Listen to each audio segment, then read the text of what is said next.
మీరు భోజనం చేస్తున్నా ఎందుకు ఆకలి తీరడం లేదో తెలుసా?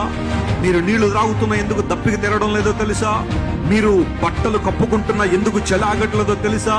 మీ ధనమంతా చిల్లు సంచిలో వేసినట్లు ఎందుకు వెళ్ళిపోతుందో తెలుసా? మీరు సరంబి వేసిన గృహాల్లో నివసిస్తూ దేవుని మందిర పని నిర్లక్ష్యం చేశారు గనుకే, దేవుని మందిర పని పట్టించుకోవట్లేదు గనుకే ఈ భయంకర శాపం మిమ్మల్ని వెంటాడుతుందని దేవుని సేవకులు వచ్చి దేవుని ప్రజలను పురుకొల్పినప్పుడు మరలా వారందరూ ధైర్యం తెచ్చుకుని లెట్ us build, రండి మరలా దేవుని మందిరాన్ని కడదామని చెప్పి ధైర్యం తెచ్చుకుని ఆ తర్వాత దేవుని మందిరాన్ని నిలబెట్టారు.